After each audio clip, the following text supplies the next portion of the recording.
Don't shit in the coke room. Don't shit in the coke room, please. That's why you built 2 more. All right, we're here with Greg Hammer. Indeed. He's a business owner, friend. He's on the river sometimes. I don't think he works. I think he's just kind of always chilling with somebody else. I turned a lifestyle into my job. There you go. It's rough being a bar owner. Yeah, we'll get into it, man. Yep, owner of Boathouse down in Terlingua, Texas. The best locals bar there ever is. I actually just bombed it for his open mic. This is why you don't do comedy at a music open mic, because nobody's trying to listen to that. So, but it worked out. It's good practice. Really set the vibes for tonight, which is great.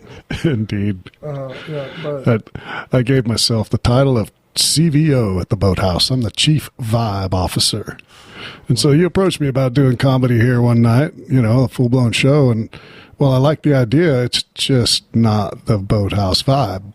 100%. We're typically chilling on music and trying to keep that easygoing vibe going. And a whole comedy show is just going to disrupt that. Not everybody's into it.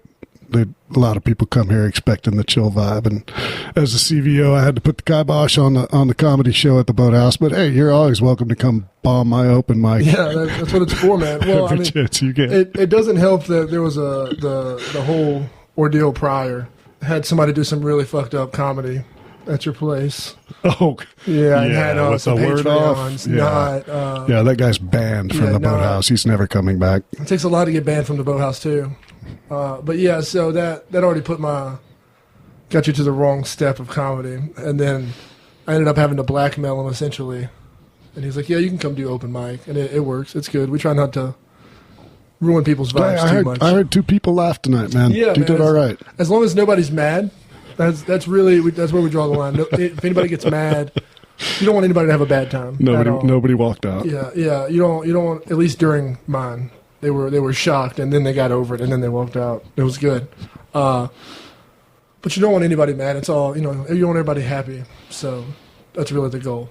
But you kind of got to push it sometimes. But that's your job. That's the job, yeah. Yeah. But vibe officers. Chief Terling was a huge music spot, man. It's essentially ran from music and tourism. Yeah.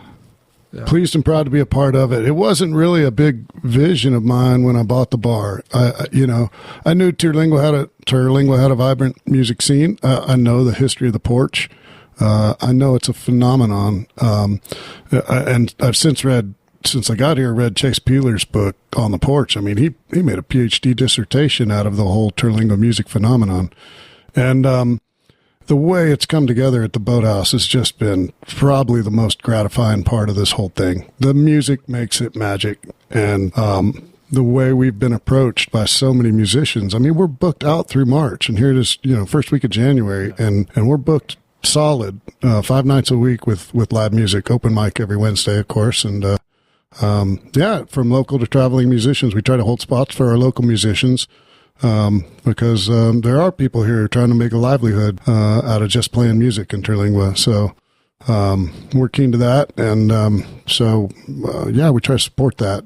I'm pleased and proud to say that the Texas Music Office has recognized the Boathouse as a Texas music incubator. They've got a rebate program that kicks back our maybe that's the wrong term, but they refund up to 100% of our mixed beverage gross receipts tax that we pay in every month. So up to 100% for a year of our MB gross receipts tax. So looking forward to getting that back and hoping to turn that into some more improvements. Make some improvements to the stage. I'd like to buy some monitors and that kind of stuff. So definitely going to keep the focus on the music at the Boathouse, and I just couldn't be more pleased with the way it's going. Yeah, man, it's got to be amazing to be the locals bar. Oh yeah, that's always. And I knew it was before. I knew the place well. I started camping here at the Boathouse in 2010. It was our home base for mountain bike adventures to start, and the festival kicked up after that. So 2011 through like 18 or 19. We camped here every year for 5 years running at the Boathouse, and bar in my campground. What more could I want? There you go, man. But I since decided I'm not running a public campground. It's a speakeasy campground. Pretty much anybody that asks, I'll let camp. I've got a shower facility and bathrooms out near the campground, the old campground. And so it's still usable, but with everything I've got going on, trying to run a bar and 4 Airbnbs out back, campground is not high on my list of priorities to manage. So it's there, though. That's how I found the place, though, camping here, and it became the center of the universe to me long ago. And it's still a bit surreal that it's mine, and I'm running this place now. It is. Small world, man. It's fucking... You manifested it. Every night you were camping, they're like, you're going to be in this bitch for the long haul. If you'd have told me back then that I'd be running this place someday, I'd have been like, you're fucking nuts. I don't want to run this shit. I don't want the problem. Yeah. Now, I was going to ask, how do you were talking about being booked out till March. So I would assume do you really ever have to look for musicians? Or do you mostly get approached by people? Like, I mean, I would assume there's a list of people that want to play at the Boathouse. Most of them, surprisingly, have their shit together really well. And they're looking out at their calendar far in advance if they have their shit together. Yeah. We do get a lot of folks contacting us on short notice just because they hear about us as they're planning a trip. And it's tough to accommodate short notice gig requests because those traveling musicians are typically planning 3 to 6 months out. Yeah. And so, my partner Melly handles all of the booking. So her calendar's full, like I said, out through March. And no, we don't do a whole lot of solicitation. They find us. Yeah. Word's out, especially among the Austin scene. You know, some of the locals here came out from the Austin scene. And once they got here and saw what we've got going on, I think word spread through their network. And so, we're very fortunate. And like I said, the vibrant local music scene, we've got a steady stream of artists that are from the area that we book regularly. Yeah, I feel it just takes a seed, man. Once one person goes and sees something, it's the same way with the comedians. We get a lot of comedians from Austin because one guy decided to come out here.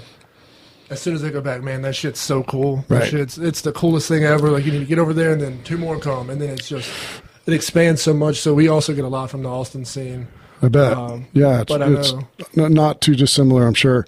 And what we've got going for us is the experience. You know, they want to come out and see the park and enjoy the surroundings. And so, I'm not going to get rich off running this bar. I learned that pretty quickly once I stood it up and started the business running. We're improving all along the way. And, the pay is nominal for a traveling musician.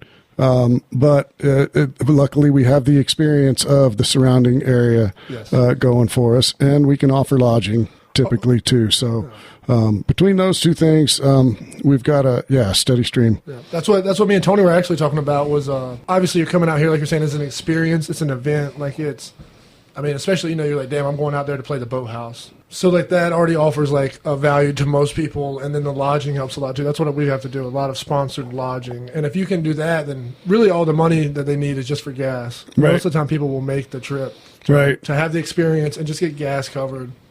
Yeah, so we did have like world-class musical genius Mike Dillon play here a few weeks ago. Amazing, and the best. He brought Nikki Glaspie, who is just, top-notch. Berklee School of Music, toured with Beyonce for 4 years, and if she's Mike Dillon's drummer, she's got to be good.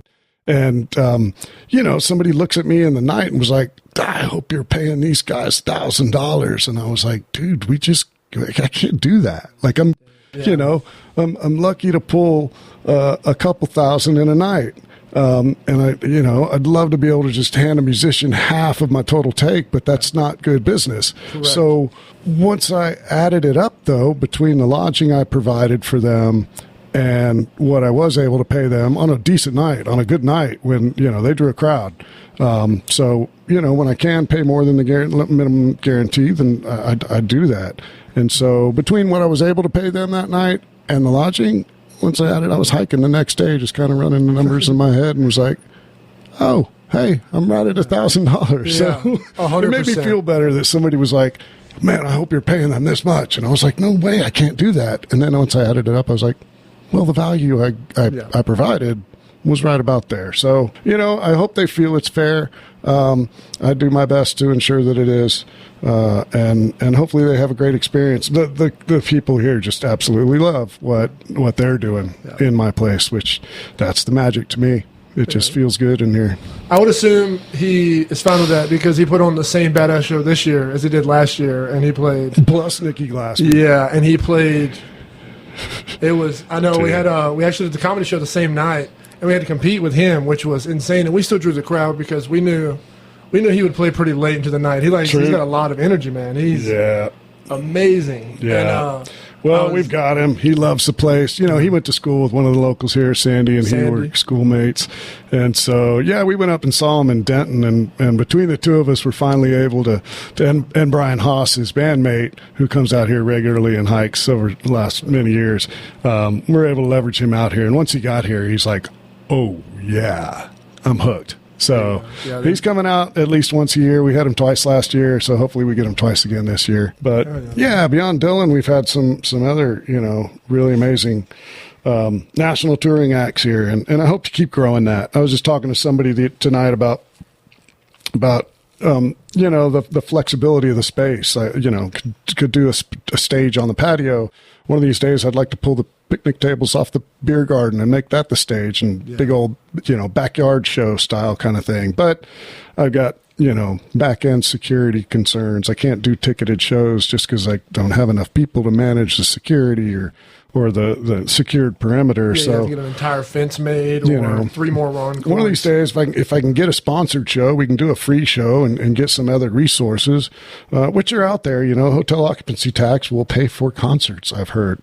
If you throw a festival that'll bring people to town and put heads in beds, you can tap into that hotel occupancy tax funding even. So, looking at all options and hoping to continue to grow the music scene. Just pleased and proud to be part of it here. Yeah, man. And then, like you said, you have all the locals too. All the great locals. We're gonna talk to them one by one as well, man. We're gonna plenty of characters in this town. Speaking of characters, and you were talking about security as well. Let's talk about your security detail around here. You have some real vicious bouncers. I don't even know if one legally works for you or not. But obviously, you have the braided beard bandit, Ron Coy. He's I don't know if he's illegally allowed to be aggressive to anybody, but I love him, man. He just sits around.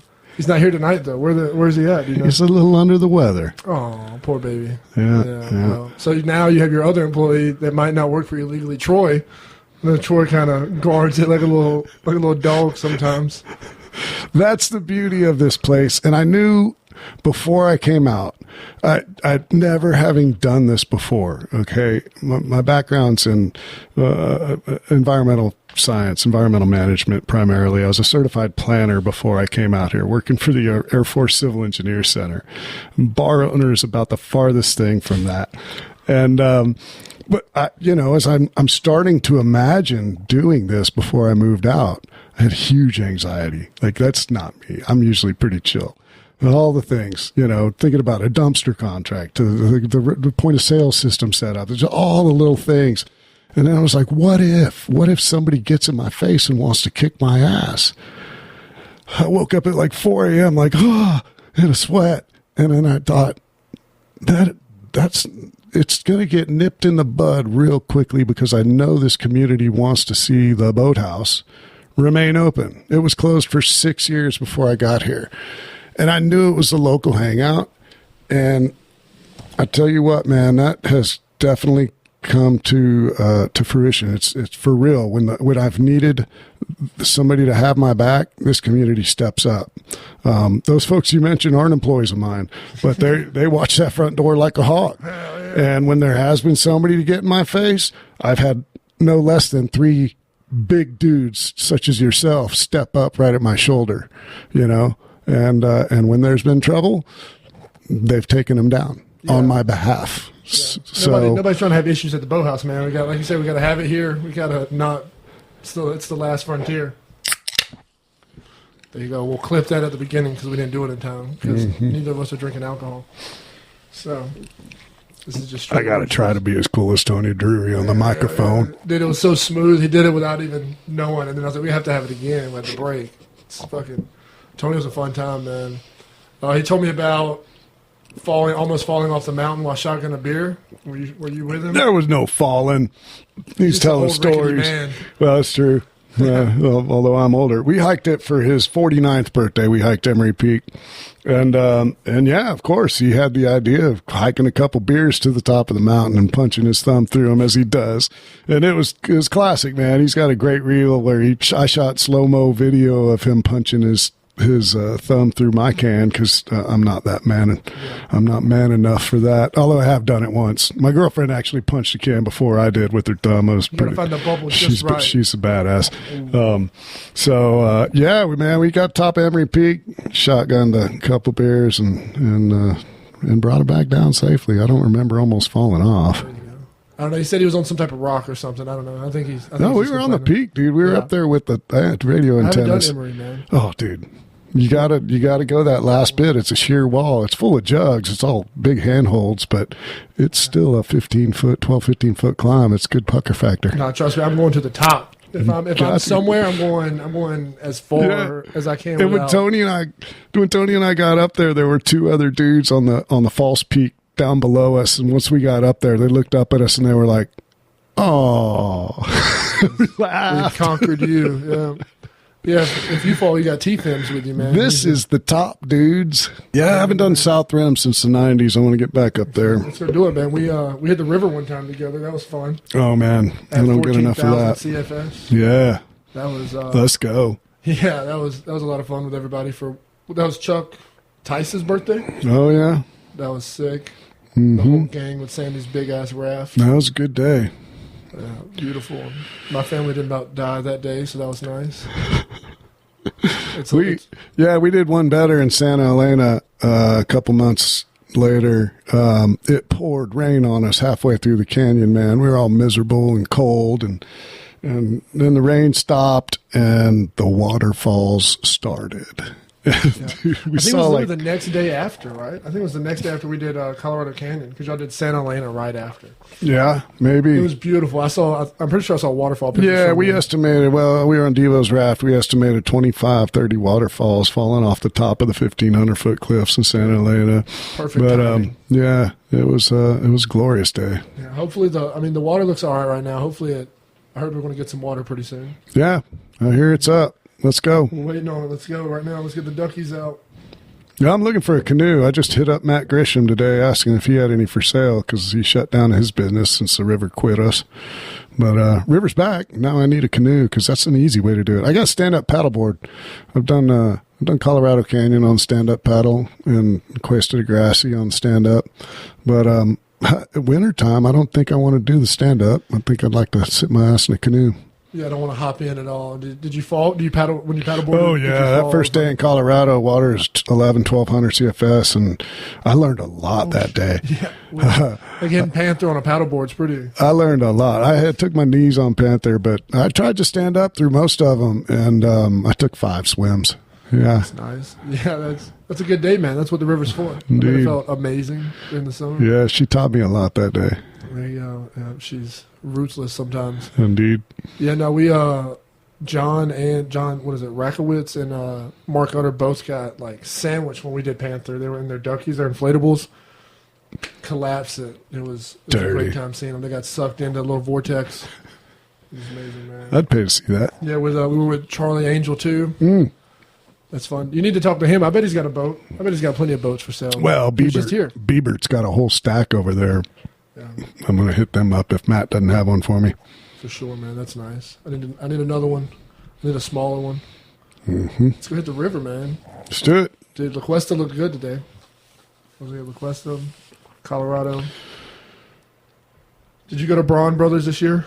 No, I've only done it once, and that was just because it worked out, man. I'd been laid off from a job and had 30 or 90 days of severance, and I'd had my kids. I got twins that are about to turn 26. And at the time, I guess they were about 16, and I'd had them with me full time for a while. And they went back to their moms, and I said, hey, I'm going to take off for a bit. So I took like 26 days driving through Western U.S., hit 7 national parks. But I had high school buddies who were on Cody Canada's crew, and so Braun Brothers reunion became a goal of mine on that trip, and I made it up there to Idaho, and man, what a weekend. I kept a journal of the whole trip, all the national parks and all the stuff I saw, but there's 4 days missing in the journal, and that was Braun Brothers reunion weekend. Focusing on the important shit at hand. It was a good time. I wonder what you would have written down. I can tell you those, to borrow John D. Graham's phrase, they have some very recreational vehicles. Heard. Yeah, good times on the buses up there. Dude, a bus is sick, man. Oh, man. I got to sleep on Cody's bus because the band all had motel rooms in town.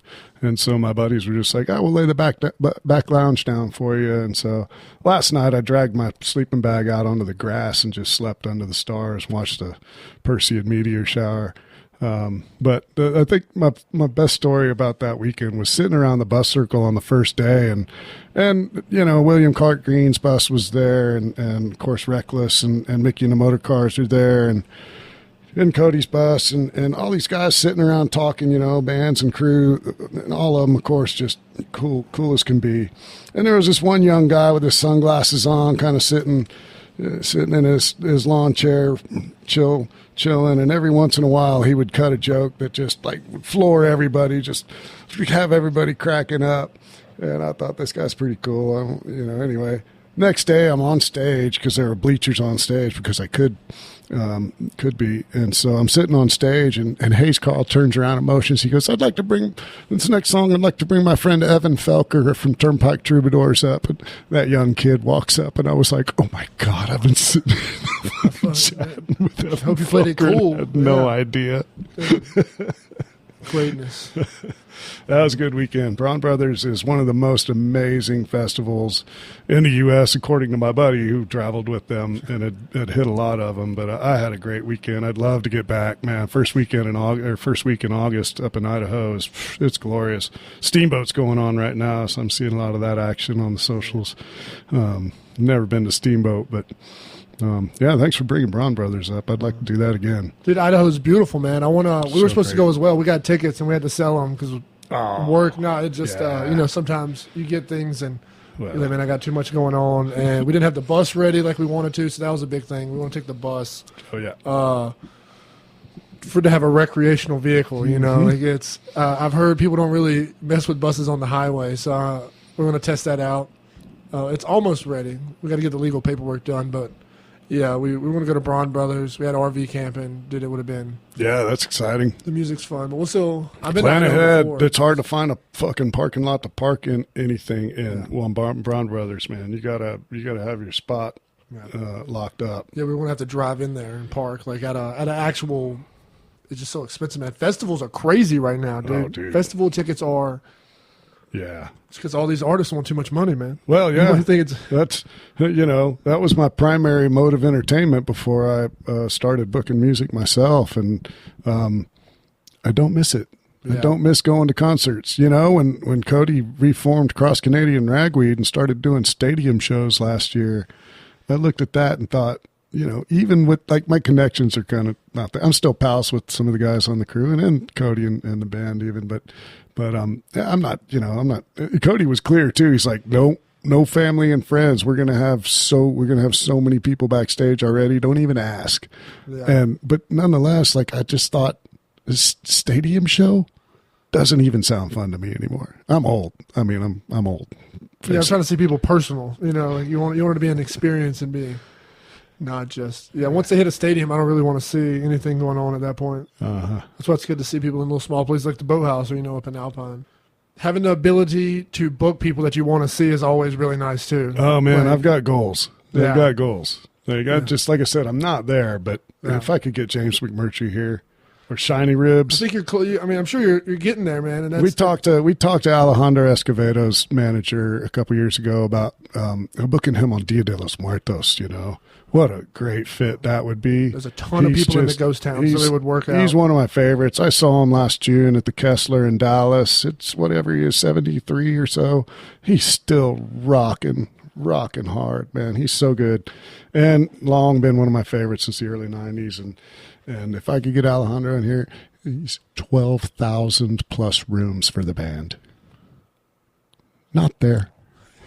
Oh, someday maybe. Yeah, well. But he earns it. He deserves it. You know, he's awesome musician of the year a couple times running, I think, and he's been doing it for damn near 50 years now. So, he's certainly worth it. He's worth it in my eyes, but yeah, I can't pull those kind of resources. That's why I'm going to be looking at a sponsored show. Yeah. If Budweiser wants to step up and sponsor a show at the Boathouse during cook-off, sometime that it's like obviously going to make sense. Well, we tried that too with James. James McMurtry was playing a cook-off. Yeah, that's where I heard him the first time. He's amazing. Dude, he's the greatest songwriter. There's a lot of Texas country, but he's solid, real deal. Yeah, he's his daddy's son. He writes novels, but in vignette style, and he's a hell of a guitar player. But before we contacted him, we contacted my neighbor here, Kathleen, who runs Chili Fest, and they have a non-compete clause. They can't play anywhere within 90 miles within the week, I think, or something like that. So I get it. They want everybody to be at the Chili Fest for their show. But yeah, McMurtry, Alejandro Escovedo, and Shiny Ribs are probably top of my list of bands I'd love to have booked at the Boathouse. That's nice, man. Yeah. I feel like they don't want people to be like, man, it would be so much cooler to see James at Boathouse. Like we were talking about with a stadium versus, low ceilings in somebody's face. I mean, it is. Damn, we want everybody to pay this to go in the Chili Cook. Yeah, I mean, I get it business-wise. OTICC is pretty intimate. That little barn over there is great. Nice. Yeah, it's. Oh, yeah, James melted my face that night. Melly was like, what are you doing? What were you doing in front of the stage, that close to the stage? I said, I had to get my face in front of James and Tim Holt's amplifiers as close as I could. Don't worry about it. I'm doing me, like man. A dork up there. Yeah, I'm doing me. I don't care. Did you hear James's tone? Oh, my God. The music this last year at Tolbert was... There's some pretty good vibes going on. The Quaker City Nighthawks. Oh, yeah. That was the one I wanted to get away for. Shauna Bowman actually put me onto a lot of the music this year, and we listened to it beforehand while she was handling our business. Right on. And Quaker City, there's a lot of cool-ass bands that we got to talk to. Some really cool merch. I got a couple vinyls. But, I mean, they got to bring in new people to keep it growing. For sure. I love it. And yeah, Kathleen's son's handling most of the booking now, I think. And smart move. Doing a hell of a job, man.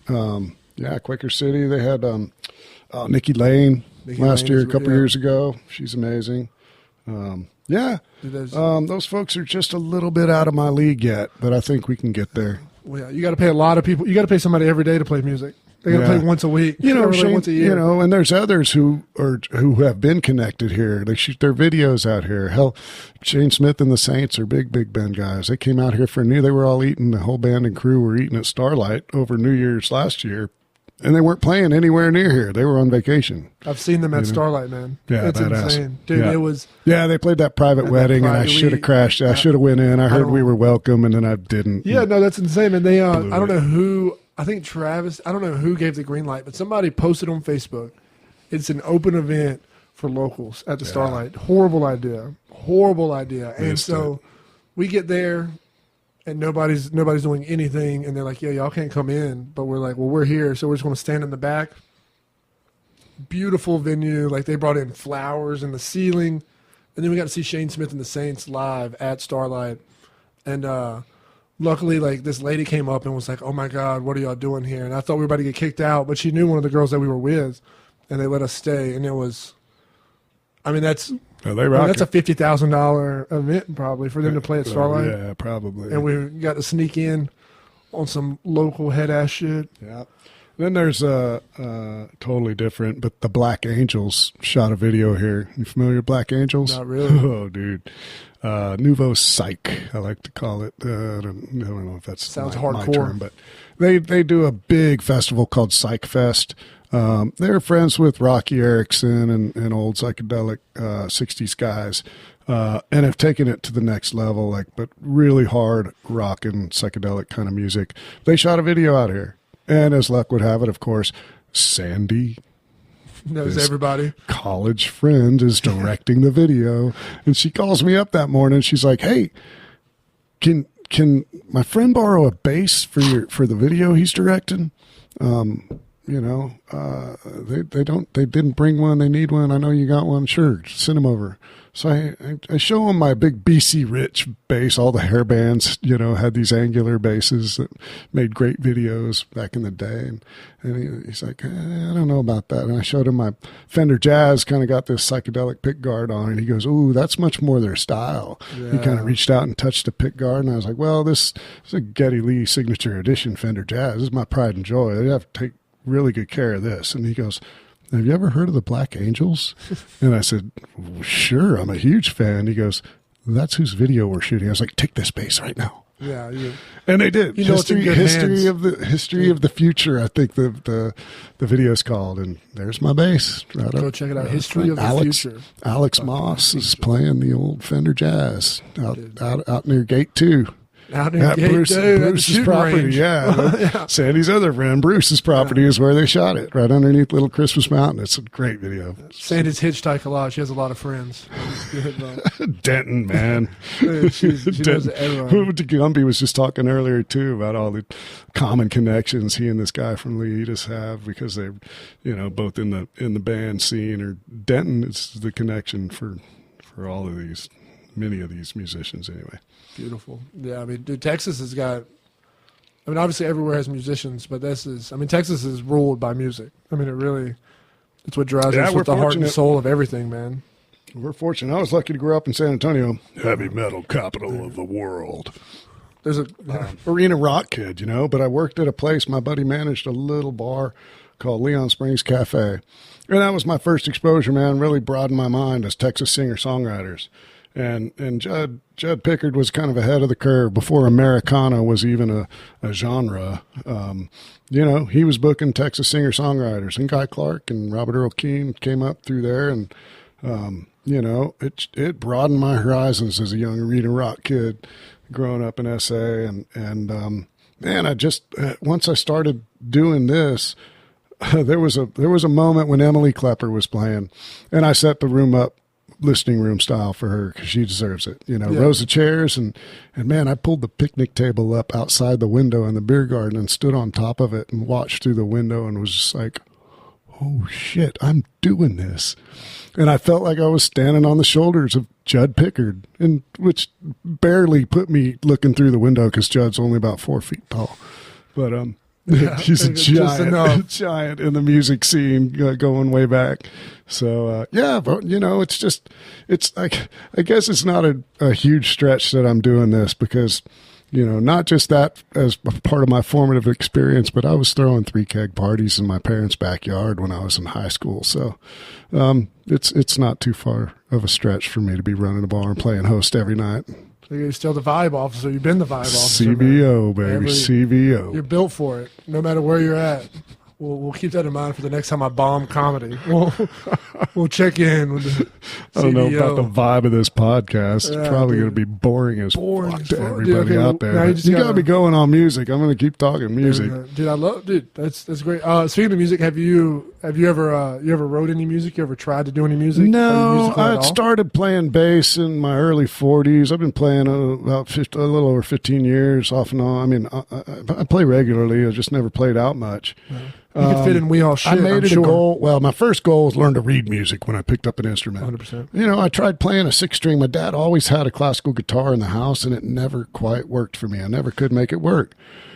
Picked up a bass and immediately enjoyed it. Started to learn Pink Floyd Money, my first song I learned. And just started putting it together segment by segment. And, I'm fortunate to have an ear, and I play by ear and taught myself. And have a blast with it, and realize really quickly that writing music's a fucking entire curriculum of college study that I'm not going to have time for. So my next goal was write a song, and I still haven't achieved that goal. No, haven't written a song. I've written some poetry in my life, but I have not put music to poetry yet. One of these days I'd like to be able to do that.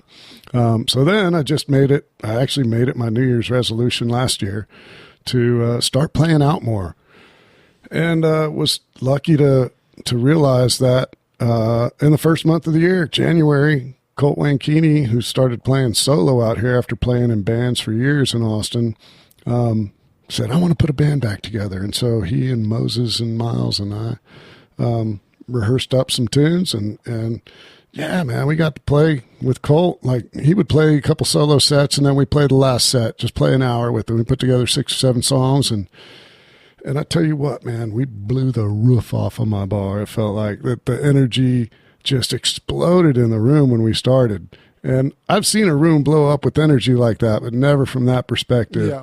And that was really fun. I had a great time doing that. But then the next time we played, there was a woman who I'd thrown out the night before because she couldn't even keep her ass on a bar stool. Her friends kept feeding her shots even after we cut her off. And so I threw them out. I threw her out. I told her friends, you got to go. So I got her out of here. Well, she walked in the next night, and I went right to her at the brass rails and pointed to my eyes and pointed to her, let her know I was going to be watching her. And she goes, I promise I'll be on my best behavior. And I said, I'd love to believe that, honey, but something tells me I shouldn't. Well, here comes the third set, and we started again and just blew the energy up. Everybody ran in from the patio and started shaking their ass on the dance floor, and that woman runs right up to the front of the stage and just flashes her titties at us and shook them in our face. And everybody's eyes lit up on stage, especially mine. And I was like, hey, I told you I was going to be watching you. Knock that shit off. I could lose my license for that. Yeah, and she I heard ran about out the back door and knew she fucked up. And it was from that moment on, I was like, I don't think I can do this. I can't play music in my own bar and run the bar. And I was telling this story to a musician from Galveston a couple weeks ago, and Jason says, well, you can't be the maestro and play first chair violin. That's deep. Nailed it. That's it. 100% true. I would love to play out more, but I feel my number one responsibility is helping my staff out and just running a tight ship here, and I keep my head on a swivel around here and try to make sure people understand the boundaries in the Boathouse. We got open mic on Tuesdays. You should go play some music there, man. No flashing titties. It'll be a joke. Yeah, no flashing titties. Nobody's trying to flash titties at a comedy open mic. Okay, there's never once been a lady that's like, you know what, I love what's going on here. Let me do this. So you got that going for you at least. Yeah, you can't lead the show and be in it, man. But that's still got to be good that you've at least you get to see both sides. That's nice for sure. At least once, and I try to play in the mornings, just to keep my chops sharp. And when I have the time and I'm able, I hope to be able to form a band. You got to start paying Ron Coy, and then you could be on stage at the same time, and then you'll be all right, man. Or Gumby, just put Gumby a bouncer. He's terrifying. Terrifying, man. No Ron Coy on payroll. What else we got? You're a very athletic man, from what I see every Saturday morning. I am athletic. I am no athlete. Yeah, that occurred to me throughout my mountain bike careers. I got my ass handed to me in races again and again. Yeah, just having the you did mountain biking, just having the endurance for that. I mean, that's we turned the 3-day bike festival here into a 10-day vacation every year for a decade. My buddies and I came out, spent 3 or 4 nights here at the Boathouse camping out, but then we would drop out into the state park. And I've seen more of the state park than most folks ever will. Fortunately, on the back of a mountain bike, like, there's no better way to cover ground if you got the legs and the lungs for it. Unfortunately, I got the legs and the lungs still, but my shoulder crapped out on me as soon as I got here, and I had to give it up. You just got to go no hands, man. So, just no hands the whole way. I just need a new shoulder, and I can get back on the bike. Same, dude. Yeah, but, somebody's. Yeah, this is mountain biking mecca for Texas. Yeah, you can go in. I know there's some. I can't remember. There's a canyon in the state park that a lot of people bike to. And it was a big far-flung thing back in the day, and I cannot imagine what there's some crazy canyon back there on the back of the state park. Left-hand shut up. Yeah, well, there's something back there though, right? There's like I feel like there's a spring maybe. Somebody told me there's something back at the left-hand shut up that's worth seeing. I've been through 2 out of the 3 shut ups with bicycles. I don't recommend it, especially not right-hand shut up.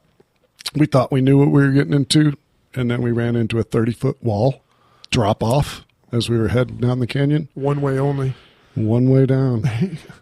We ended up dropping bikes. Like I climbed down, had to kick off our bike shoes. It was a 3-hour hike a bike in plastic soled shoes, which was just really fun.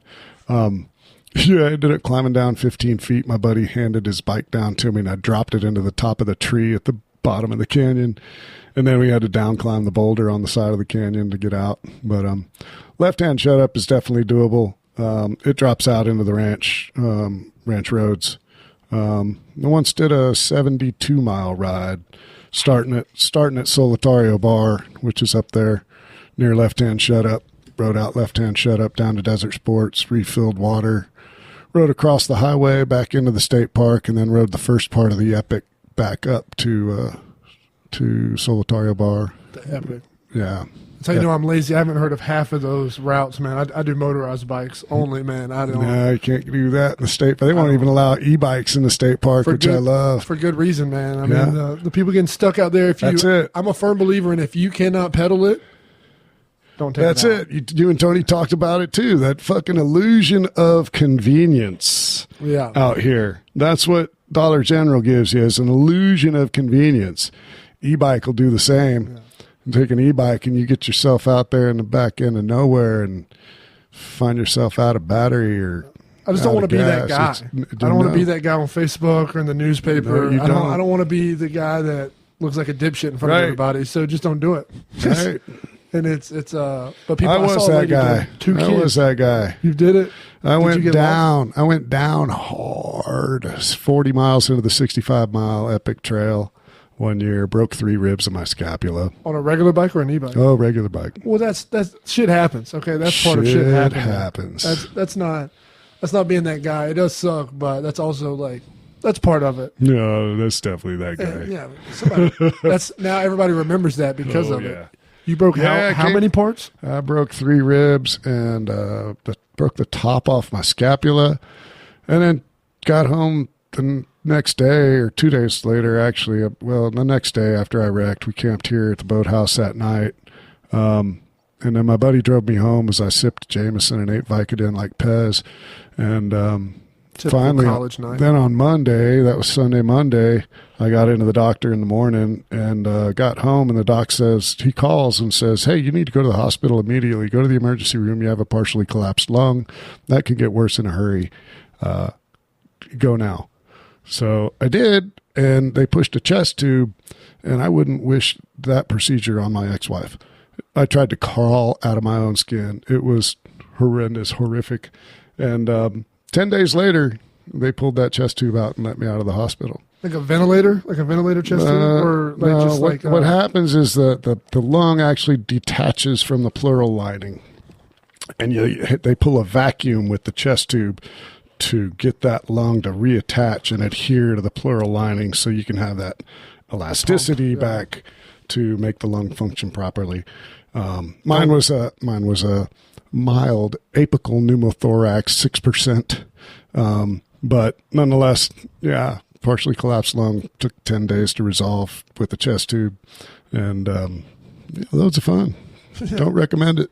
It was so much fun. It was all worth it, that bike ride. I came back the next year. Came back the next year and rode the Epic. There you go. But it took me 11 and a half hours. My buddy had 2 flats on the way back. And we spent like 90 minutes and repairing flats on the side of the trail. And we rolled in after dark. And I just knew everybody was back at camp like, oh, shit, Hammer's done it again. Everybody's got PTSD. They start getting the fucking side-by-side out. That was my retirement from epic shit. The last epic ride I did in the state park. Everybody's got to be that guy once.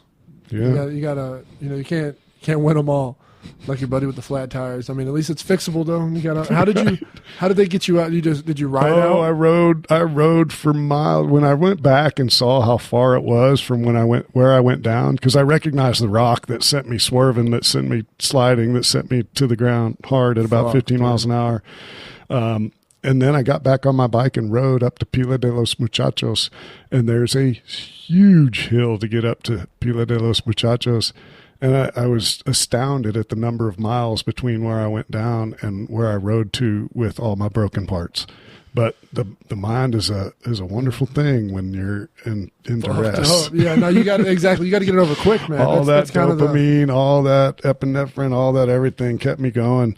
And I rode to the top of the hill where the guy was like, "Well, are you going to abandon?" And I was like, "I made it this far."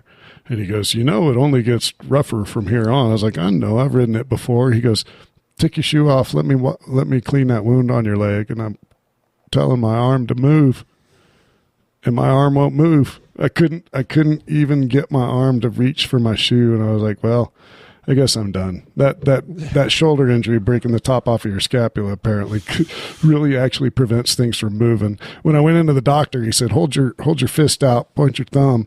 He said, Turn your thumb up. No problem. You do that, you rotate at the elbow. He goes, "Now turn your thumb down." That fully engages the shoulder. And again, I'm looking at my fist, telling my body to turn it down, and it just wouldn't. It knew better. It couldn't do it. It was, yeah.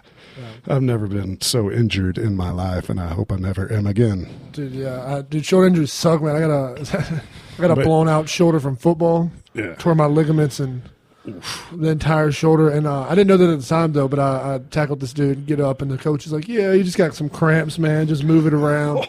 And he's rotating it. And I'm like, "All right, cool." He's like, "Yeah, just go home, take a shower, take a hot one, take a cold one, and you'll be good." Next day, waking up. "Mommy!" Bro, I can't even do nothing. Mommy! I can't try to go to the bathroom, beat my meat, can't move it at all. And that's when I got mad. So that's when I had to tell somebody when I couldn't do that. So I ended up having to go to like 2 specialists, and none of them knew what was going on. But yeah, I had like some bone pop out, and you can feel it now. Dirty. And it's, to this day, I still have horrible shoulder issues. And you do a lot of shit with your shoulders, man. Oh, yeah. Your knees are pretty bad too, but your shoulders are it's actually important. The other one, the one I injured in that wreck healed fine because I spent 10 days in bed, basically in traction. And that was the best thing for that scapula to heal.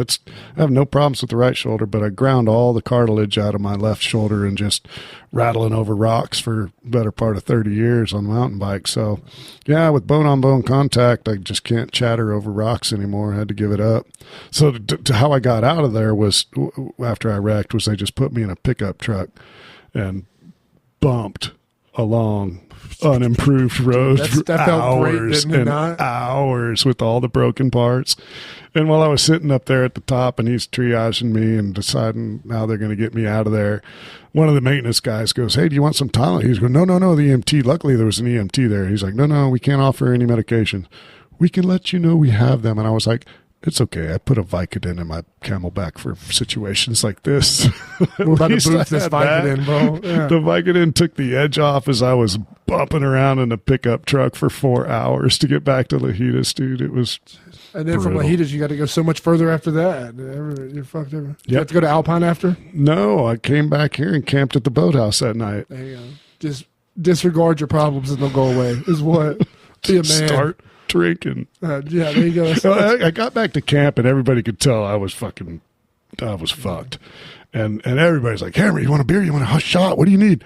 I'm like, no, let me get my shit together. And Rebecca, God bless her, was first on the scene, who knows what to do, and was like, "Oh my God, Hammer, you're fucking in shock. Let me get you some clothes." I had my bike costume on still. She's like, "Let me get you a towel and some soap and some clothes." And so she got me everything I need to get, showered up and squared away, at least ready to. And everybody's offering me a shot and a beer. I'm like, no, let me get my shit together. Then Mike Long finally shoved a plate of. I remember him looking up at me and going, "Yeah, you do look a bit shocky." And then he shoved a plate of chicken fajitas in front of me, and I downed a couple tacos and was like, "All right, let's get that shot." Yeah. And we did the shot ski. I don't know if you ever seen the shot ski, but there's it's actually in the kitchen in the boathouse because it's too much of a pain in the ass to actually serve regularly. If you know people, I can get it for you. But if you're the right people. Anyway, I did the shot ski for just starters, and I don't remember the other 3 people that were on the shot ski with me at that moment. And yeah, from there it was just like self-medicate until I can, get my ass in the Jeep to get home. So we camped here at the Boathouse that night. And like I said, my buddy drove me back to San Antonio the next day before I could get to the doctor. A real doctor. Skipped all the bullshit in between. Give me the good drugs. Oh, that's where I discovered Dilaudid. Dilaudid when I was in the hospital. It's like... It sounds like some shit my mom would take when I piss her off. I don't know, 10 times stronger than morphine. And it's what they give you on the button. When you're in bed, you can hit that button every 20 minutes, and I'm 20 minutes would be coming. I was like, come on. It's hitting every minute just in case it glitches out. Yeah. And that's how Hammer got an opiate addiction right there. That's exactly how right there. Just kidding. We'll cut that out. Fortunately, I don't have an addictive personality. That's nice, man. You gotta. That's got to be nice to have. Yeah, it is. I'm very fortunate because I really like opioids. And I know anything that makes me feel that good has to be bad for me. I put that stuff way up high on the top shelf and save it for when I really need it. Yeah, we're not talking about me here, but that's what drove me out here was opiates, bro. And I was shit. So I don't. Truth comes out. It's been. I tell everybody, man, they're like, what the fuck, bro? And I'm like, this is it. Like everybody else, get a fresh start. Yeah, for sure. And when you're really close to things, you just keep going back to shit you don't need to deal with. And so I was like, I knew Trish, which is it's crazy. Trish helped me out because she's got her own stream of shit going on. You don't say. But we went to the same high school together. Okay. So she brought me out here. And, right on. I'm glad you know Trish. No, I'm not. I'm glad you're here. That's what I'm trying to say, man. Exactly, yeah. Because you're not on opioids anymore. There you go, yeah. And I'm still here, and she's banned from every bar. Just kidding. We all love it. Yeah, so it's... I haven't banned her yet. We got to stay away. I don't like anything that's very available here, which is really nice. Yeah, that's good. That's very good. Yeah. I like beer. I don't even like beer. I like beer. I like beer. I don't even like beer. I like beer. Besides drinking water. I like beer. That's why I take a break every year. I'm in the middle of sober January. Yeah, what is it? Is it just sober January? Is that the name of it? Well, Dry January or whatever it's called? For me, it's sober. No drinking, no smoking, no pills, no mushrooms, no nothing. Did you do No Nut November? No. If you're going to do one, you got to do them all, Have you seen my girlfriend? I don't look. I'm a respectable gentleman. Excuse me. I'm a respectable Popped gentleman. the question a couple weeks ago. I got myself a fiance went now. From partner to fiance. She is special, dude. That's great, man. She's something. Congratulations, first of all. Thank That's you. sick, man. Where did you pop the question at? In the bedroom. Dude, what is it? You're not the first guy last year that I've heard somebody just be like, we've both done this before already, and I tried to come up with some grand plan. Let's get on top of Mesa de Anguilla. Probably not going to get her to Emery Peak. Let's get on top of a mountain and do the special thing. And she rolled in this time. She lives in Dallas most of the time. Comes down as often as she can, and She gave me a bunch of Christmas gifts the morning after she arrived. So she's giving me all these gifts, and I just slacked off on Christmas this year. I didn't shop for anybody. Felt a little guilty, but I'd already bought her this ring. We'd been thinking about it, and so I just, said, "Well, I got something for you." And yeah, popped the question. Fortunately, she said yes. And the best part about it was that my kids were here visiting, and so we got to celebrate together that evening. And it just makes me happy that people, I feel the love of the community because people are so happy that we're happy. Yes. And that, I figured after 7+ years, I better make my intentions known. And, you're a little late to the game, but it takes, you gotta make sure, right? You gotta, now she knows that you made sure. That's what it is. She's like, it wasn't quick. It wasn't quick to it. He sat there and still decided. She's going to put up with my shit this long. Maybe she will hang around. So that's nice, man. Yeah. I mean, and now Christmas will be something special forever because that's all tied together. And your family, it doesn't have to be, just having your family is always the best, regardless of where you're at, man. Yeah. I mean, I brought my kids out in 2015. Should at least got on the boathouse. Yeah. You should have got on top of the boathouse. You just bring the boat out. I got some work to do on the roof, sweetie. We'll rerun it. Yeah, we'll rerun it and get it on video on top till it acts surprised. Can you bring me that hammer? Climb the ladder and bring me the hammer. Yeah, the hammer. I'm on my knee when she gets on the roof. There you go. Hammer time. Yeah, missed opportunity. It'll be fine. Do it again, man. You can do it later. You can do it again over and over and over. And over. You don't have to do it. No, you can be like, give me that shit back. Give me that shit back. Yeah, no, that's Do you have any ideas on a wedding yet? Is that any details at all? We're full of ideas. We're full of ideas. Yeah, everybody's got an idea. No, we've still got a lot of obligations in in our respective places. So we'll figure it out when we figure it out. Yeah, it doesn't change anything, man. Me and Allie are still engaged. It doesn't. There's literally nothing going to change. So it's just like and when it happens, it'll be a JP kind of thing. It's like I'm not going to make a big deal out of a wedding. It's going to be give me the certificate. Okay, if we had a courthouse, it'd work. It's official. It's legal. Let's have a party. There you go. Let's have a party at the Boathouse. He just wants to make money. The wedding's just a money move. It's a financial decision to get everybody here in one day. Well, I hadn't thought about that yet. He's going to think you're onto something there, Hunter. He's going to plan it at slow season. So if it's middle of the summer, you know why? Because we got bills to pay. All right. Fuck, that's sick, man. Congratulations, bro. Thank you. Let's see. I feel like she was just here the other day. Is she here right now? I just saw her the other day. She is. She's watching the door while I'm sequestered back here with you in this quiet room, so nobody bugs us. That's the only paid security detail right there. I've heard she can get a little fiery sometimes.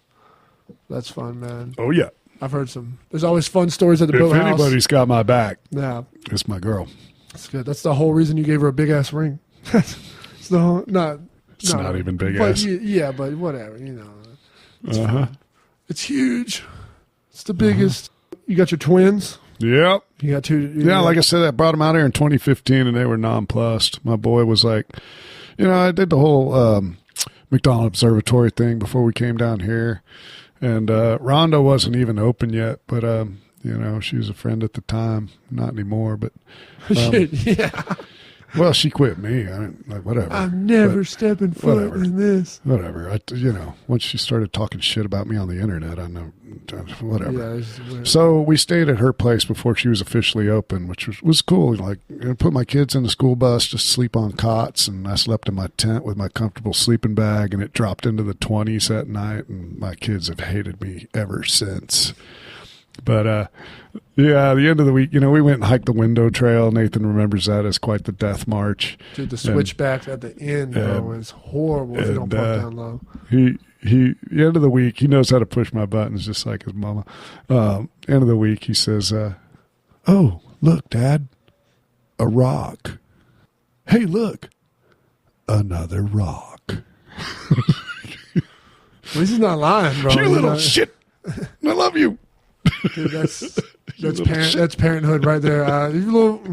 So when they came back, I wondered really how they were going to perceive everything again. But they're older now. They're 25, be 26 on the 11th, and hey, they dug my bar. They had a good time every night. Nathan went a little too deep in his cup the first night. I mean, he had half a margarita. Yeah. He had half a margarita and didn't have a good night after that. They're just hitting everybody with my daddy owns the bar. They're just telling everybody, bro. They did. You gotta go hard, right? You gotta go and get it out. Yeah, and have a shitty night. He went hard the first night and chilled the rest of the night. So they had a couple nights they were here, but it made me feel really good that they got it. They get it. They see what I'm doing. They enjoyed what I'm doing. They had a really good time, and it meant the world to me that they came down and spent the time here, and were able to celebrate Melly's and my engagement with us. It truly was one of the happiest days of my life. That's not hyperbole. It was great. It's amazing, man. And you did it all inside the bedroom. The happiest night it was all inside the bedroom. Yeah, she's going to kick my ass for telling our bedroom business on a podcast. Everything that happened that night happened in the same room. It's like, fuck. Yeah, no, that's sick about the bar, man. I know, doing a lot of work around here, I know people that have kids over here, and their kids have no drive at all to ever come to Terlingua. They're like, why would I want to go there? It's boring. And in general, that sounds crazy to me. But even when you have parents out here that have, I mean, I'm taking care of people that have family that are like, I'm not coming out there, even though you have the coolest property that I've ever seen in my life. I don't want to go. So it's always nice to have them get it and enjoy it. And be able to blend in with the town and really feel it. Yeah, I got to take the kids out to my other property too. I've got 60 acres way out beyond the lodge at the end of Brewster Road. North Chisos exposure. It's really beautiful. Looks like Mars out there. Yeah, like that's close to Nowhere Road. Yeah, I know where I've been. Just out, beyond Nowhere Road. I've been out to Brewster Road way out. I'm at the end. At the end of Brewster, there's a huge metal shed out there that was actually a Tesla laboratory that I bought from a guy named Dick Quick. Richard Quick sold me 30 acres. Bought the first 15 from a family friend in San Antonio and was able to get his property next door, and then got 15 in between, on which he actually built the shed. And it took me 5 years to get those owners of the 15 in between to the table, but I finally got that. So I got 60 acres out there, and I was able to get my kids out there and hike them into the arroyo and show them bear tracks on my property. So that was a good day. Good day out. Dude, that's amazing, man. Yeah, the Tesla laboratory is something, man. I hope to preserve it. It's kind of a museum of sorts, man. The Tesla coils are still there. He's got a copper plate that goes out the back wall that's buried in the ground. Holy shit. He was throwing huge pulses of electricity. You know, Tesla theorized that you can wirelessly transmit electricity through the Earth's crust if you match the natural wavelength. And that's what Richard was doing. And my neighbor Bill Brown told me, oh, yeah, he had some real success, too. He shut down the grid on the north side of Rattlesnake Ridge for miles one time. Holy shit. 2 weeks later, 2 federal agents showed up at his doorstep and said, what the fuck are you doing? Yeah. Dude, you know you're doing something right when the feds show up. And until that, you're not doing anything good. Like Clayton with his radio podcast, like he had the feds show up, and I'm like, most people think that's crazy, and they think that he's insane. And my theory is, if the feds showed up, he had to be talking about something that hit a string somewhere, hurt dog hollers, and they wouldn't have gave a shit if he was just talking randomness. But he I said, don't think we're going to have any federal. I don't know. These days we might just have some federal intervention if you post this on the public airwaves. But anyway, we're going to get Terlingua Adventure and Beer Company is going to come after us. Yeah, so the Tesla laboratory is still there. I hope to turn it into an art studio for Melly someday. I don't know that she's fully on board with this idea. She just weld all the coils together. She's some crazy. She's pretty sensitive to energy, and she's not real keen on the shed. Yeah, I mean that is scary. I mean, and it's true. I've seen. Well, it was a huge mess, and what if it comes back? It might get active again. You don't want to move the right thing and then turn the switch on. We've got it pretty well cleaned up. There's a lot more work to do out there. One of these days, I'll get it fixed up and actually habitable, I hope. Yeah, I mean that's way the fuck out there still. It is. Way, dude. It's an hour from here. Yeah, I know a dude that drives into the town every day. Yeah, and lives out there, and I'm like, why? Why would you? But whatever. That's the ranch. We just did the Christmas Mountains. I drove an hour to work every day in San Antonio. Yeah, and it's a lot shittier ride too. Fucking traffic. Yeah, that is. Very think true. about it. Like an hour commute is nothing in a city. Yeah. It's a much prettier drive out here. So why wouldn't you? Yeah, it's sunrise. Well, I wouldn't because I got a 1-room apartment on the backside of the stage in the Boathouse. Yeah, this man's living right next to his job, his company, everything, his bar and his job. He's living right next to it. You don't have to go anywhere.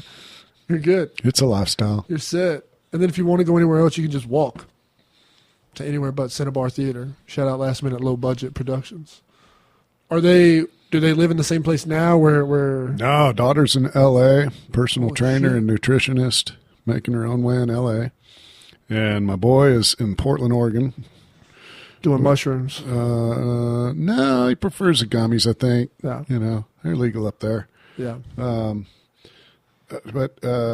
He's, when he was a kid, I would take him to Toys R Us for these collectibles, the release. Dad, there's a release today. I need this figurine. Bionicle. Oh, dude, he's, his tism's strong in that area. Dude, everybody loves Toys R Us. There's not a person out in the world that does not love Toys R Us. I really enjoyed watching. Like, we would walk in the door, and there's a wall full of figurines right when you come in the door, right? And he would scan that wall within seconds. It's not here. We gotta go to another There's one. more in the back, Dad. We need to go to the back. So we go to the back, And he's rifling through all the figurines, looking in the back of the racks, and like, it's not here, Dad. It's supposed to be released today. The internet says they've got 7 in stock. And I said, well, go talk to a manager. So he goes and talks to the manager. She comes back. She's like, oh, yeah, we didn't pull them out of the cage. And so go get them right so now. Go she get goes them. and gets the figurine on release day, and Nathan gets his prize. And I asked the manager, I said, do you hire 15-year-olds? Because this kid knows your inventory better than your staff. Yeah. That's So I thought he policy. was nuts collecting all these figurines. Like, you're wasting your money, boy. What are you doing? Like, Dad does. He tells me he's working at a collectible shop in downtown Portland, Oregon now. He said, Dad, I'm selling these things that I got years ago for $100 a pop. Damn. Yeah, I got one that's worth $500. I was like, oh, good investment, son. Yeah. And they almost didn't get it from the back. Just imagine it. Yeah, I mean, that's... So, yeah, he wants to get into ad business. He's got a degree in marketing and found his niche as a copywriter. He's got a wicked sense of humor, and I think he'd do really well in advertising with his skill set. So I'm anxious to see where he goes. Right now he's pretty content doing the collectible mom and pop collectible shop thing because, well, he's the man there. Yeah, well, you're trying to figure out what you want to do, and if you have something that you enjoy while you're trying to figure that out, then ride it out until you can't. Mid-20s. I mean, I was farting around at SeaWorld for 10 years before I figured it out. Yeah, I'm doing this at mid-20s right now. It's like, fuck.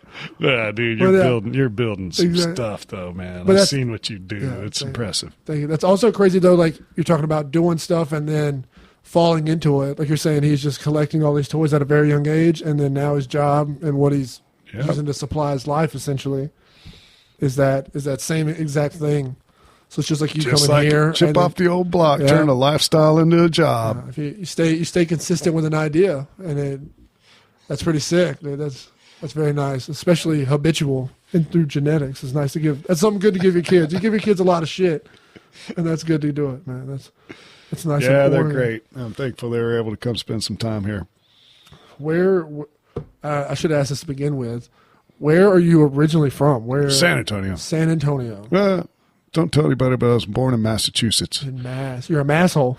Masshole. You're a masshole. Yankee by birth. Got to Texas as fast as I could. I knew I didn't like this man. Bro. Folks are from Omaha, Nebraska, and thank God, 1973, Dad moved us to San Antonio to join a college friend of his construction business.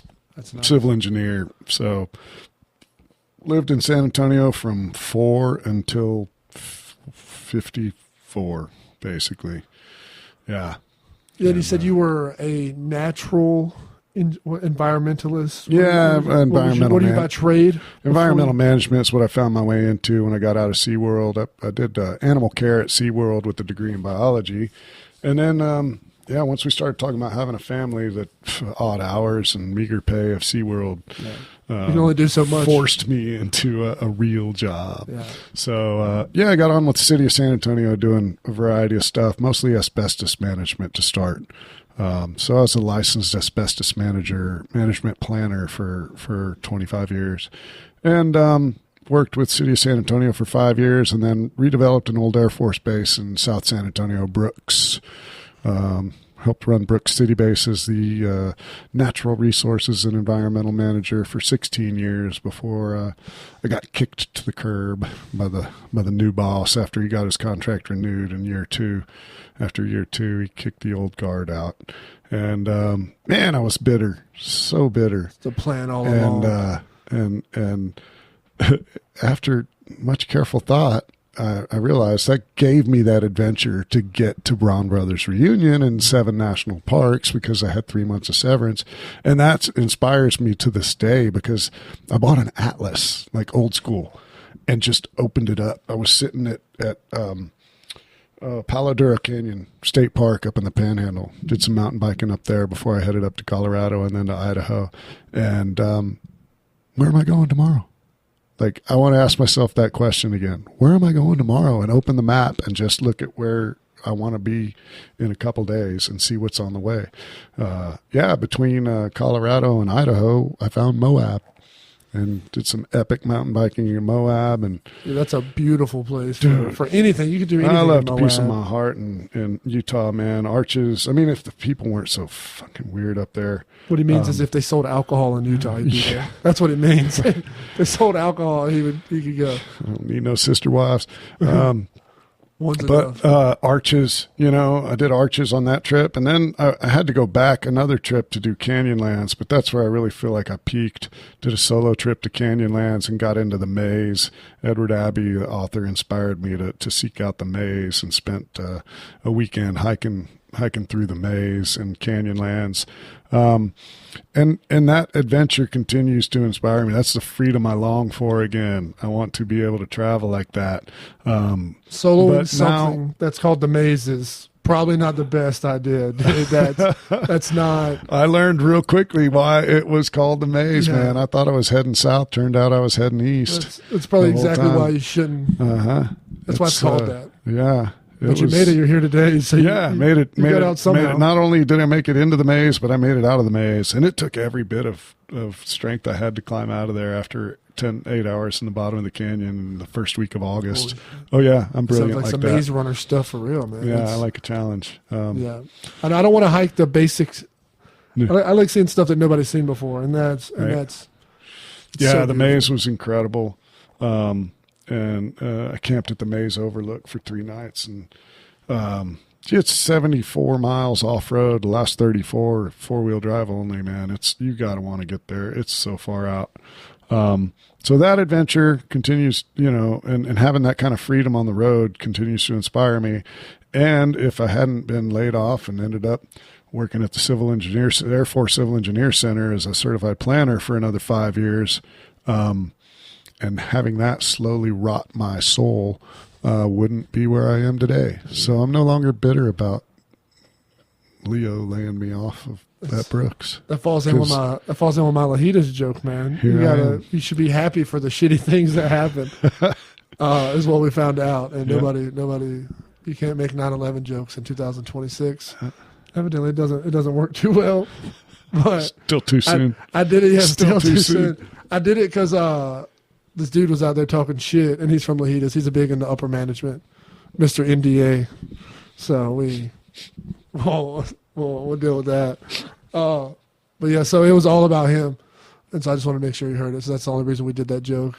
What do you got going on right now, man? What is winding down after the busy season. Wow. How's New Year's?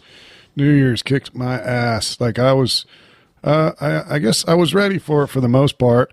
Luckily had more help than I'd had through October, November. Did a lot of bartending, 3 years bartending experience now. I mean, I had a lot of bar experience before I bought this place, just never on the backside of a bar. And so I got 3 years of bartending experience now. Gumby taught me well. I feel like I finally got my feet under me. And we ruled it. Like we were busy from mid-October through the end of November. And we did all right. I worked way more than I wanted to. But now I got 2 bartenders 5 nights a week, and I can get my partner to watch the door for me. And I feel like I can relax a little more. But man, New Year's coupled together with the Terlingua Cares fundraiser in the same week was another ass kicker. We were busy last week and had some problems, but they're all good problems, I decided.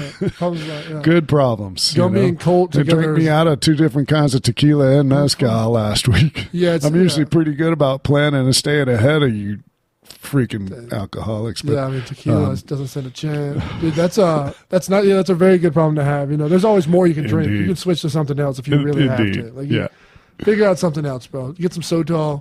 You're good, man. Hacienda's going away, man. That's an ass kicker too. Like, I'm scrambling to try to fill that void. Like, Hacienda Sotol was the Lone Star of the liquors. No, I sold those shit out of that. Sotol is much smoother for me. The liquor store told me they sold like 50 or 60 cases a month of that Hacienda Sotol. Yeah. And it's just drying up. You can't get it anymore. I heard the old man that ran the distillery died and apparently didn't have a legacy to carry on. So It's off the market.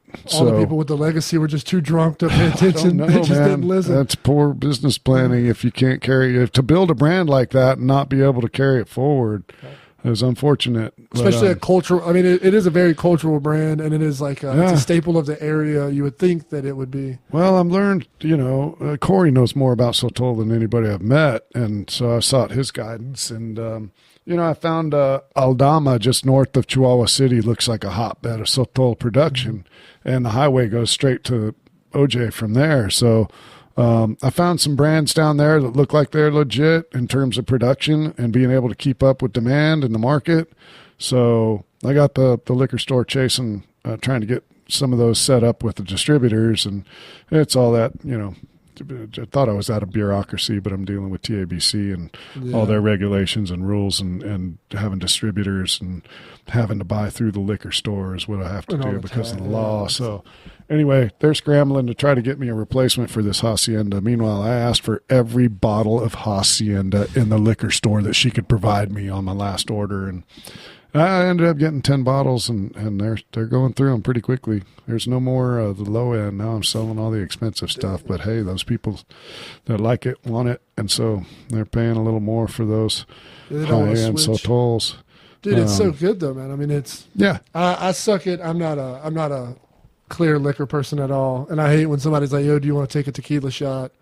So I'll have to take the Sotol instead, but it goes down a lot better, man. Oh, dude, that añejo is so good. A lot better. And I shouldn't say, but I put a few bottles in the vault. I'll just say that. Maybe for hard times.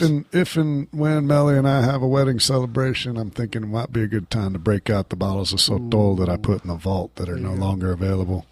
There you go. Secrets. I'm telling secrets. Secret sales. If you know, you know. Yep. Dude, yeah. I love seeing Colt and Gumby up there at the same time. Man. I'm really fortunate to have such great staff. Andrea and Blair on Thursdays and Sundays are just handling it. We're making a bartender out of Colt real fast. It's like Beauty and the Beast up there. New Year's Eve was trial by fire. I just threw him in the frying pan and let him fucking flop around New Year's Eve. He'll figure it out or not. I slid into the bar back roll and just kept trying to stock and get and squash limes and give them all the juice and cut limes they needed and let Colt handle the people. And he's doing a great job, man. I'm lucky to have good help.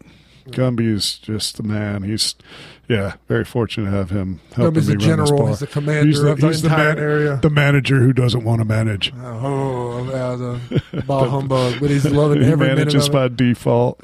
Tells me what to do all the damn time, man. Sometimes I listen. I have a video of everybody in the Boathouse, packed house at his birthday, singing happy birthday, and Gumby's just sitting there grumpy as shit, though, just trying not to look like he's enjoying it. And I'm like, dude, come on, man. And he's just, whatever, get back to work. And I'm like, dude, come on, bro. You can. That was a good day. Smile. Dude, those great times, man. That was a good day. Gumby's a good dude, man. Love Indeed. him. Mostly. With a Gimp brother. Big old softy. Yeah, big old softy. Badass house. Did you go to college, man? Yeah, 2 years. Did the average 2 years at Southwest Texas, now Texas State University in San Marcos. You're like two of the funnest years of my life. I just late was aware 80s. Southwest Texas. You're like this week I've talked to 5 people. We went up to Christmas Mountains, and that's all Southwest Texas State University owns them now. Yep, and I heard it was the party school, man. I heard it was a lot of fun. I heard it was. I went to a party school in South Carolina, but a party school in Texas is 1986 to 1988. How many did you ever get arrested? My parents said you're coming home. Yeah, that I've heard that. I paid my own rent, so they never were able to do that. But I had a bunch of my buddies. That was their time. They wrote it out, and then their parents were like, "Yeah, you're." Well, I did 2 years. I was going to be a marine biology major when I was at Southwest Texas, and then SeaWorld opened in San Antonio, and I got on full time in my 4th semester. So I finished up the semester in San Marcos, and then my parents said, "You're moving home," and I was like, "Yeah, I'm moving home." And I worked full time at SeaWorld for 1.5 years, and then finished up my degree at UTSA biology, and that was my first exposure to Big Bend. UTSA desert biology trip with Dr. Van Auken, who's just a pure badass. He was a great ecology professor that dragged his classes out here. 23 days through West Texas and New Mexico, I think, is what we did that trip. and life-changing. Like, it was my first exposure to big band, and I knew it was a lifetime pursuit. No. So I came back on several trips, solo trips, through the next few years, and then I got married and didn't get out here for 15 years. There's a correlation there. But yeah, 3 months after I divorced, I came out for that bike race and camped at the Boathouse, and yeah, like you never left. Found the center of the universe, man. Dude, that's sick, man. Yeah. You just kept having to come back every time. Indeed. You just tried to leave, and that's what happens, man. Terlingua, you think you're gone, and then you're like, man, I'm always back. You gotta. Yeah, and then you buy property and start coming out 3 or 4 times a year, and then you buy a bar and move here. Yeah, you get a company, and you're like, fuck, let's put it for sale. Yeah, I tried to get Jack Dorsey to buy my bar. He came in one night. It's always for sale for something. So somebody can buy it if they want it. I got a number. There you go. Dude, it's and Jack Dorsey. I don't know if everybody knows who he is, but he started this little thing called Twitter and Square. He shared with me that night, so we got to talking. He was really interested in what brought me out here, so I told him my story, and I kind of knew who he was. Somebody had tipped me off that this guy was kind of a big deal, and so I told him my story, and along the way, I said, just hope to, sell the bar someday after I build it into a successful business, and threw a number at him, I'll just say it was $3 million.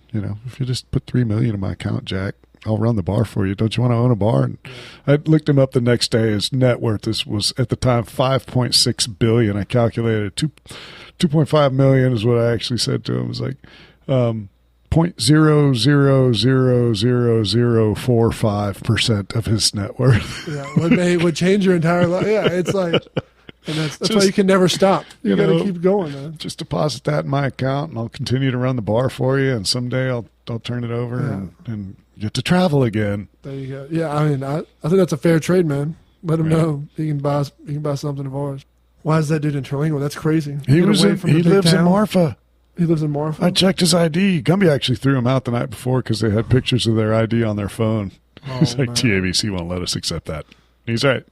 And so the next night they came in, and three out of the 4 had their ID. And billionaires do get privileges at the Boathouse, as it turns out. And they don't tip at all. Yeah, no, they were real good. They were real good. Yeah, to my bartender that night. That's nice. They were great, and they really enjoyed the place. And so I asked him. I said, "What brought you out here? Like, how'd you end up in West Texas?" He goes, "Well, I live in Marfa." I was like, "Really? How'd that happen?" Well, he's from St. Louis. His parents used to bring him down to vacation in Galveston every year, and eventually found West Texas, and it connected. Like, he's just one of those that it connected with. It either does or it doesn't, right? So he kept coming back and decided to buy a place in Marfa, and he spends 6 months. I mean, I'm sure he travels most of the time, but he said he'll spend 6 months a year in Marfa. And I told him my sad tale about not being able to mountain bike anymore. And what I miss the most, I realize, is that flow state that mountain biking put me in. Snow skiing kind of gives me that, but I only get to do that once a year if I'm lucky. And he goes, "Have you ever tried surfing?" And I was like, "Well, yeah, as a kid, never quite, was adept at it." He said, "Well, that's why I bought a place in Costa Rica. I spend 6 months of the year in Costa Rica. It's right on the equator. The water's always warm, and surfing does that." So, man, goals. I got new goals since talking with Jack about. Let's go surfing down in Costa Rica, baby. Dude. Snowbirding the opposite way. Sounds good to me. That's rich right there. Sounds good to me. Snowbirding down south. I don't know. I grew up on the beach, man. I could never snowboard. I never really. We skimboard. No, Mellie's old school ski. Yeah. Ski. We don't have snow either, man. Ski nut. Ski Terlingua, that's baby. her happy place, and she showed me the way. So, yeah, I like 2 planks on my feet. I'm not going to try snowboarding at this ripe old age. I'm just imagining you on skis right now, man. Going down to Bunny Hill? No, man. I dig those blues on Tahoe Ski Valley. It's steep. Speaking of opiates. Yeah. Well, that's why I'm trying to get fit this month, too, so I don't injure myself. There you go. Yeah. So I got to build some strength just because I do have a tendency to go down a couple times during the week. And so, yeah. Skiing does that. Like, I found at the end of the day when we sat down in a bar for a beer, I'm just like, yeah, I feel it. I am fully stoked right now. Just like, buzzing. this is just, just Oh man. And I gained some confidence through the week. Well, I hadn't skied in 20 years when she took me up there 3 years ago, and she's like, go take a full day lesson. So I did. And in the afternoon, the guy's like, if you can learn to ski Tahoe Ski Valley by the end of the week, you can ski anywhere in the world because it's so steep. And so I gained some confidence near the end of the week, and I asked Melly, okay, take me into one of these black slopes. And I ended up teetering between two moguls on these long skis of mine, just like, Mommy, help me. Out the trees, please. I don't need that, man. Dude, yeah. But those steep blues, man, they're wide. If I get sloppy, what I learned is I just put my skis in her tracks or one of her buddies' tracks. They've been skiing up there 30 plus years. And just find that flow. Just ride behind it. Yeah, just in the... Find that flow with somebody who's just smooth as can be, and then I can get out of their tracks and find my own. Yeah. So teaching in the moment, for sure. Yeah. Looking forward to that again. Where do you ski at? Where's the last place you go? Taos Ski Valley. It's a huge place, I feel like, for Terlinguans, man. It's close enough. There's a strong Terlingua Taos connection, man. Yeah. It's similar vibe, like just the culture and the people just kind of... Riverettes. Yeah, Riverettes, definitely. alcoholics. Yeah, I mean, Far Flung Adventures started right here in my house, the Boathouse. This was their boathouse where they stored the boats, you know? I've done work on the one back there. They're still running the box up there and doing river trips out of Taos. And now they've got a presence back here, which I think is really exciting, man. Further Adventures is running river trips out of Desert Sports again. With Billy. Little Bill, Little Will, yeah. Buckner, I think. Blackstock. And Billy Miller and Buckner's doing the intake and shuttles and such, and Billy, Zach, Rye, the whole gang, man. Yeah, they got the top notch guides. The river's going right now too, so you got to get it while you can. It's the son of one of the guys that started Far Flung Adventures here at the Boathouse that owns Far Flung up there now. So they're all answering to Will. Mike was just ready to lighten his load and get out of the river business, particularly because the river's so iffy these days, I think. But no, I think it's great that Far Flung, the original adventure folks, are back and have a presence here and are running out of Mike's shop at Desert Sports, dude. They're booming too, man. They're dude. Every time I see those trailers running, I'm like, yes, dude, it's working. Packed out, ready to go, man. It's always good to see the river up. You know, everybody's making money then when the river's up, man. Yeah. That's nice. Everybody's having fun, enjoying it. When the river gets dry, it gets a little scary in town. It gets a little scary, you know. It's sad. Yeah, and you see this Big Ben article about something drying up in the national parks. It is true, though. It is hysteria. It's the way the media blew that up. I know everything about it, but they're just having to get more water from other places. But there's always going to be something. Because the project hasn't gotten off the fucking ground. They've got $24 million in funding to replace that system, and they can't get a contractor to bid on it because things are so iffy. Yeah, as I say, it'll cost $60 million. We'll see. We'll see what happens this summer. Hopefully, they can get some bids and get a reliable contractor in here to replace that lodge and do the water system right and let's go. Dude, that's a big company, man. That's a big ask. That's a Fort Worth company ask. San Antonio. For sure. I think they're going to have to go back to the well and expand that budget now. So 100%. Yeah. I mean, if you can't get nobody to do it. What do I know? I'm a retired bureaucrat. He's a Facebook politician. Everybody is, man. I love it. Well, it's a tightrope that I walk as a business owner with some pretty strong viewpoints. Yeah. Well, that's the thing. You don't want to be holding that in either and trying to appease other people for any reason. So at a certain point, you have to be like, this is what you stand for, and if you don't want to do that, then you can get sure. Well, and if you're not willing to just talk to me about it, it's okay to have an opposing viewpoint. That's what we've lost. Yeah. It's okay to have opposing viewpoints if we can find some common ground. Yeah, it should be Let's have some civil discourse. Let me understand your perspective. It's getting harder and harder to understand each other's perspective, and therein lies the problem, I think. They're so busy pitting us against one another as their tactic to gain and maintain power that It's just a blur of us. It's difficult for a society to function well that way. Yeah, they put what they want us to see in front of us until they don't, and then it's like you're saying, the conversation is definitely the necessity because, I mean, I'm a firm believer on really everybody's fucked up, especially at a certain point, but nobody's right about everything.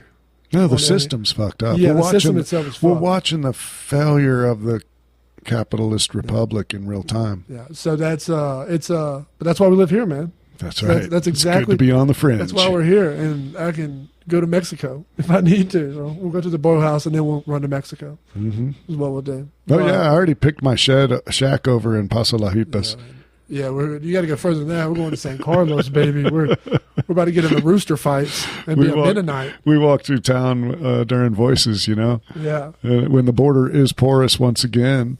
Oh man, I love that I haven't so much. I haven't thought about going through the town yet. Oh, it's beautiful, but it's sad. It's tough to see that place as a ghost town, especially when I ran into, Crystal and Bernadette walking over there. And they're like, oh, we used to go to this place. It was a restaurant. There were 2 restaurants here, and it was just so lively and beautiful. And, man, it's a ghost town. I think there's 1 or 2 families that actually live in town and manage, cattle or ranching over there now. And, it's unfortunate. Just one day, one thing, and then just fucking... Poof. Now it's and then what it's too soon. Can't tell those jokes either. We can't talk about that. It's too soon. You can't even not make jokes. You can't talk about it at all. Right. But it's like an hour and a half, I think, to San Carlos. And I haven't been to San Carlos. Like my buddies used to ride their bicycles over there. From when the bike race was going down in Lajitas. Yeah. There was a 30-mile trail over there that they raced since the 80s. That bike race was going on, and I missed it. But I came out, after the fact. But by that point, they weren't riding to San Carlos anymore. But that was a big deal. You cross in Lajitas and ride down to San Carlos. It's only 12 miles or something. And I hear I've seen photos. It's a beautiful town. And that's where the vibrant culture remains.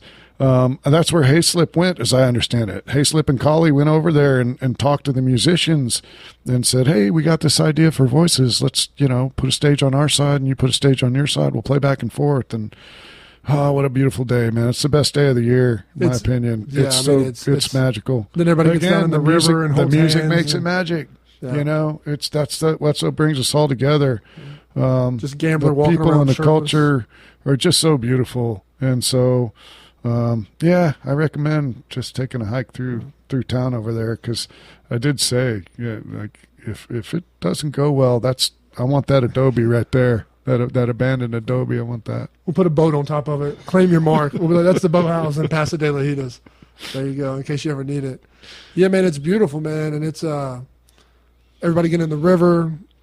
I see a bunch of kids drinking that water, though. It's pretty disgusting. I'm not gonna lie. TiVo having mud fights, grass fights with the kids. Yeah, and you see a bunch of kids just eating stagnant Rio water, which is we could do without. But I'm really glad they didn't. They said that they were going to cancel it.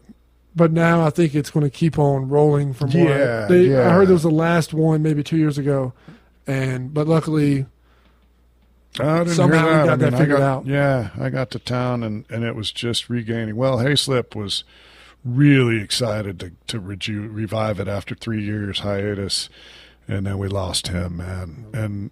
And fortunately, that momentum was already moving, and some great people have stepped up for the cause. And, thankful there's still people running it.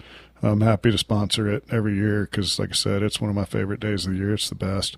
Yeah. I've been to a lot of music festivals, and I say it's the best damn music festival I've ever been to. It's the most community you can get to, It's just such a unique experience, man. Amazing. Seeing everybody. Everybody's there. Everybody's there. Everybody's there. Just it's great. Have fun. Normally the water's all right. It's pretty good. Yeah, let's hope. I have a bad trip there. But the first one I did way too many mushrooms, it was too hot, and we had no shade. And I ended up, my trip kicked in while I was at the general store, meeting Ty for the first time.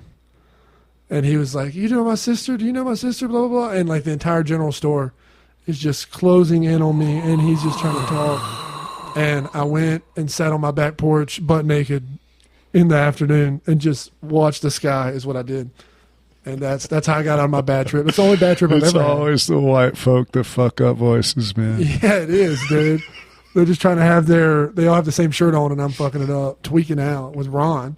It was me and Ron, Jesus, dude. of course. Yeah, I know. It's not good to hang out with him. So talking about what you had going on now, you got any big events coming up? Hey, looking into the new year, just on the horizon, I can't think of any major events. We're just really booked steady, like a lot of traveling musicians coming in this week. You want to shout any out this week? Because we'll post this pretty just look soon. at my calendar and tell you what we got. Like, I'm not even familiar with some of these folks, so that makes me even more excited. That's good, yeah. We got Hank Wojcik tomorrow, Thursday. Patrick B. Ray just played the Continental Club in Austin, Melly noticed. So I'm happy to have that guy coming in. And then Saturday is going to be a humdinger with the Blue Bonnet Plague and Faux McCoys, man. Bluegrass metal style. Yeah, I'm so excited for that, man. It's a good night. And then the stretch to that tonight. And then the smooth sounds of Mile Adams on Sunday. But little Sunday cafe major, vibes. we don't have any major events on the horizon, but looking forward to like MLK weekend. These 3-day weekends, I've noticed we get a bump. The tourists show back up. A lot of MLK weekend visitors to Toledo. No, it's just anytime there's a 3-day weekend, the folks from Midland, Austin, San Antonio will make a jump. Any reason because they got an extra day. So, yeah, looking forward to MLK. And President's Day is the mountain bikers weekend. Yeah. Historically, that's always been our weekend. So I have a lot of friends in town. We do a chili cook-off here. My buddies from Bike Mojo Clan do a chili cook-off Thursday night at the Boathouse during President's Day week. So, looking forward to that. And then, of course, spring break's right around the corner. Where do you have the casitas listed? Where are you on Airbnb? Do you have a website? The best place to find us is theboathousetx.com.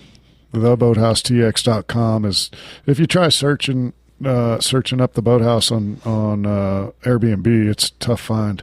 I don't know, their algorithm's crazy, but it's hard to search anything on Airbnb. I don't think it's if you want something specific, good luck finding it. You have to scroll. So I linked everything to the boathousetx.com right off the front page. You can jump into the Airbnb listings, all of them. And then you also got Facebook under Boathouse. Oh yeah, the Boathouse Bar and Bungalows on Facebook. Bar and Bungalows, man. Anything you want to say to the people before you head out? Just appreciate all the love and support, man. I feel it. I just appreciate people recognizing what we've got going on here. Really pleased and proud to be doing it. Thank y'all so much for supporting the Boathouse. You make the world go round, man. We all appreciate you, bro. I'm just out here trying, man. We'd be getting banned off the porch every night, man. We appreciate it, bro. Once again. Well, that's where I send them for after hours. Like, throw your ass out the gate. Like, oh, man, I got 4 Airbnbs back here. I'm trying to strike a balance between the bar and Airbnbs. And then I find my buddies sitting on the tailgate in the parking lot. Beating on some shit, yeah.